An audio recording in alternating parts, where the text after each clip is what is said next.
Celebrating the breadth and diversity of Boston's local food scene and its residents' unquenchable passion for wine, the WGBH Food and Wine Festival was an exceptional gathering of the area's best chefs, restaurants, and farmers, alongside top wine producers from near, far, and everywhere in between.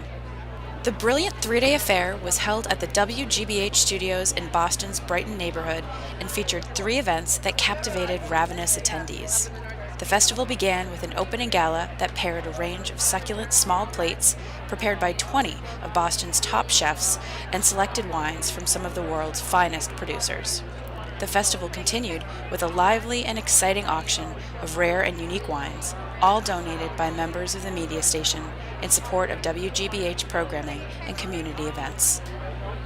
And perhaps saving the best for last, WGBH presented the Artisan Taste, an event that showcased the kind of high-quality education and production that the public station is best known for. Along with an outdoor farmers market that accompanied the event, the Artisan Taste featured dozens of local food purveyors, growers, and restaurants from throughout New England. Highlighted by the enthusiastic cooking demonstrations presented by 6 of Boston's most skilled and celebrated chefs, attendees gained insight and knowledge on how local foods are becoming increasingly used and sought after by the region's top restaurants. In our coverage of the Artisan Taste, we spoke with several of the event's organizers and chefs that helped produce the one-of-a-kind show, beginning with its MC, Margarita Martinez, who is also the host of WGBH's hit show, Neighborhood Kitchens. Neighborhood Kitchens. It's becoming very popular, your program on WGBH. Can you talk a little bit about the show and what you do with the show and what it's all about? Sure. Well, it's a new series, and it's about exploring culture through food. And so we travel to different neighborhoods, and we visit one restaurant in each episode. And we explore the neighborhood and how that restaurant is a part of the neighborhood. And the chefs share their stories about their connections to food and to the neighborhood, why they've decided to settle there and open up their restaurant or work at that restaurant, and how they bring their culture and share their culture through the food that they serve. And in each episode, we have 3 signature dishes that are showed from the chef. And we've had a great time and featured cuisines from Venezuela, Cambodia, Mexico, Peru, Senegal, Dominican Republic. Yeah, it's been an amazing first season. So it's really neat to be able to show how you don't have to go far to experience all these different cuisines. It's all right here in Boston or close by to Boston. That's exciting. That's actually really, really cool. And it seems like you're the perfect fit for this type of hosting duty.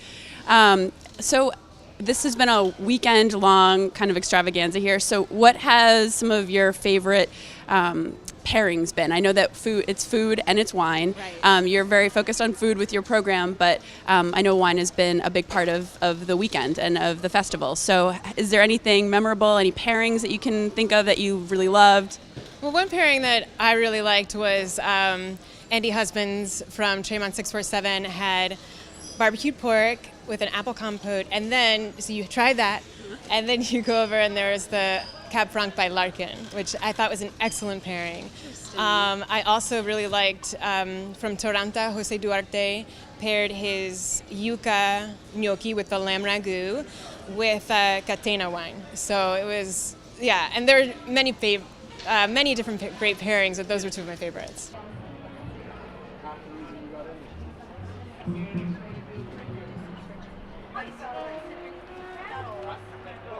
We're here with Mimi Hall, who is the operations manager for the Boston Public Market Association. Thank you, Mimi, for joining us. Thank you for having me. So can you talk a little bit about what the Boston Public Market Association is doing here with the Taste of WGBH?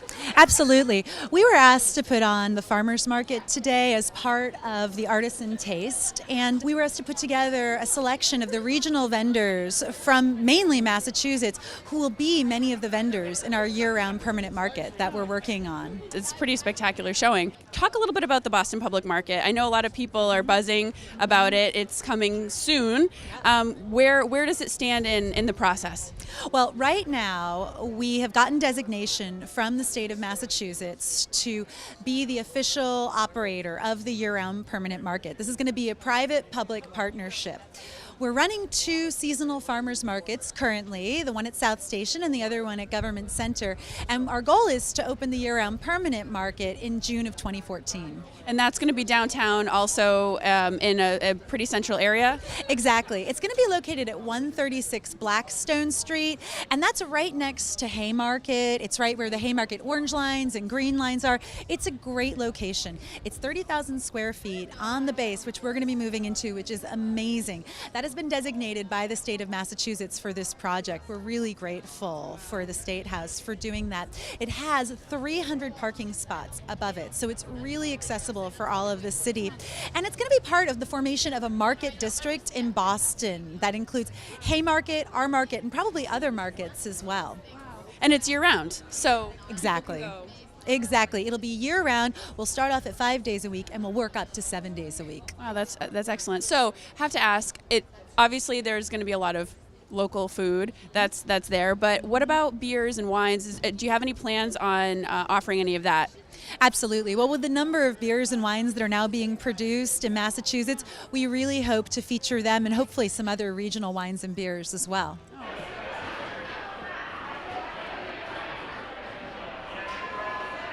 So speaking of local, I know that it's something that you've talked about before is very important to you, local food, ingredients. How do you infuse all of that into the menu at the Bristol Lounge? There's a couple different ways we do that. I think urban farming is becoming huge right now. We have a green roof on top of the Four Seasons Hotel right in downtown Boston. So we grow our own herbs up there. We grow our own tomatoes. We happen to grow a lot of different peppers this year, and we're making our own hot sauce out of those peppers.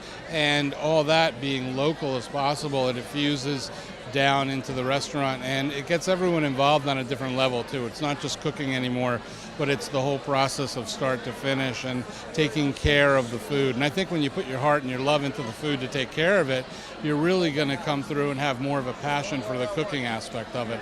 It's not just seeing it walk in the door and not really having to open your wallet, but when you're there watering that product every day and you're there trimming it and you're there picking that product, you're going to care for it just a little bit more.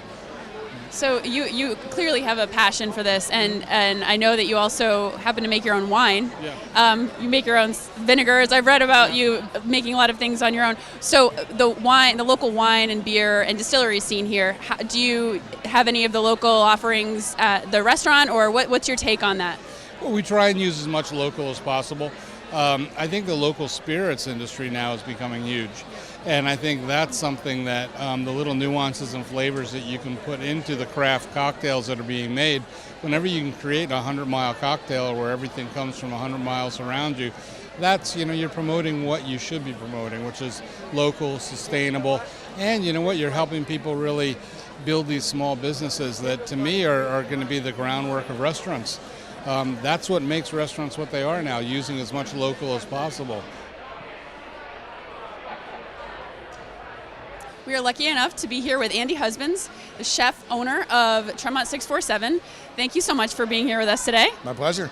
So you just did a demonstration. We're here at the Taste of WGBH, so much focused on local food and sustainability, and I know that that's really important to you as well. So how do you incorporate that focus in your menus? It's actually pretty easy for us because we're so in tune with all the farmers and the local purveyors that they kind of bring it to us, and so for us it's just menu planning and really, we're excited. I mean, right now apples are coming up, so we're excited to be using apples, and we're looking for the best apples. And as far as wines and beers and spirits, I know that it's booming right now, and local wine, beer, and spirits. Do you offer those in the restaurants as well, or what's your take on that? Yeah, huge beer fan, huge wine fan. I mean, right off the bat, Notch. I don't even know if you know Notch, but love Notch. Yes, fantastic. Chris is a great guy. Of course, Pretty Things. They're fantastic. Yeah. For wine, I've always been a fan of the Westport Bubble. It's really, really good. Bill does a great job, and if you have a chance to visit down there, it's just beautiful in Westport. So, yeah. So your restaurants are located in the South End, which is definitely Boston's hotspot for dining. Why do you think that is?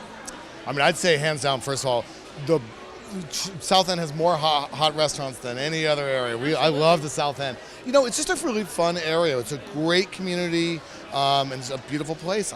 I'm not sure why it's so hot, but I'm happy that it is. Probably partly due to your restaurants. So thank you very much for being here and for joining us today. Thank you. Appreciate it. And so came the close to an incredible weekend.